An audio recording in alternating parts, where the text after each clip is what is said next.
Hi everyone. In my course of study, I studied about the business of war, and I found some principles which we could use to fight the battles within. War is an organized conflict between groups. Nations could be involved, states could be involved, or fractions of people using violence to make statements for political reasons, territorial reasons, and ideological reasons. It usually occurs when there's a breakdown of communication and force takes over. There's a massive enterprise that involves the government, corporations, and contractors. Now, if we just oppose this to the battles we fight within, you will discover that war is a magnified reflection of what goes on within us. There's a war between who we are and who we pretend to be. There's a war between our desires and our values. There's also war between our past wounds and our present awareness. This war, if not curtailed internally, it shows itself externally in struggle for promotion, for recognition, or attention. Now, King Solomon in his wisdom puts it clearly in Proverbs 16 verse 32. He that is slow to anger is better than the mighty, and he that ruleth his spirit than he that taketh a city. Now, you can see that King Solomon compared the war of winning a city, of conquering a city, with the battles that we face within. So, anyone who is able to curtail his anger, King Solomon says that he is better than a mighty man. And anyone who rules his spirit is greater than the king that takes a city. But let's look at the factors that makes war a possibility. And then I will show you by looking at the factors of how you can win the war that is within. Number one, for a war to be successful, you need a sponsor. You can call it a financier. So there is no war without a sponsor or a financier. This sponsor must have real power. Because if you really look at it, the ammunitions and weapons are not cheap.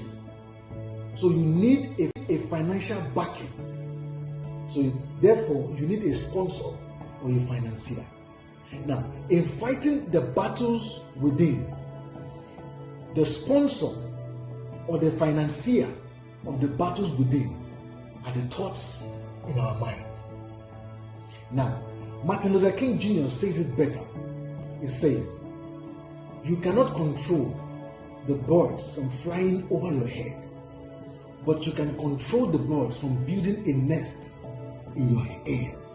So, I'm sure some people are surprised that I'm saying that the sponsor of the war within are the thoughts in our mind, not the devil.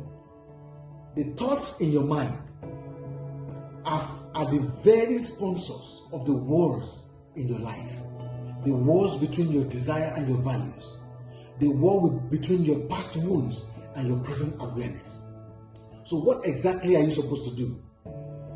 What you're supposed to do is to use the scriptures or use what I call autosuggestion to control and change the pattern of the thoughts in your mind.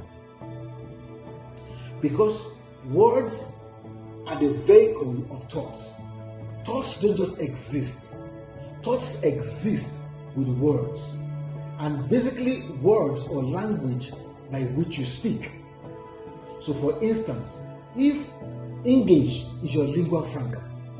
The thoughts in your mind are going to run on words in English. This is how it plays out in the mind. So when you are able to understand this factor of thoughts in the mind, then you can channel the thoughts in your mind towards your destiny, giving your thoughts a new pattern to follow. Now, number 2 factor of why wars are made possible are the defense contractors. Without defense contractors, then war is not possible. The defense contractors include armed manufacturers, the tech and cyber firms, the research labs. All these are the defense contractors which make war possible. Without them, war is not possible. You can't even start a war, let alone win the war. Now, when you come to the war within, the defense contractor is your belief. Our belief system is our defense contractor. Now, what is your belief? Belief is the thought that you hold as true. The thoughts that you hold as true forms your belief system. And your belief system is very powerful. That is why when thoughts ruminate and germinate in your mind, the momentum of thoughts leads to belief. And that belief is your defense contractor. With this belief, you can wage war. With this belief, you can overcome challenges. With this belief, you can be limited. With this belief, you can be made or marred. Now, this leads me to the third factor that makes war possible. And this is the supply. This is where the transport network comes in. So when you have the ammunitions already prepared, then you need to supply it to the site, to the site of war. You need to supply it to the battleground. So the supply is very important in the chain of making war possible. And relating this to the war that we face within, the supply of the war within is our habits. Habits are actions repeated unconsciously, and your habit is a supply. It supplies the virtues for war, supplies the ammunitions for the war we face within. If it is not curtailed, then there is a problem. If all the materials for war has been supplied to the battlefield, if the military deployment is not yet evident, then the war cannot start. So military deployment is the final chain in factors that make war possible.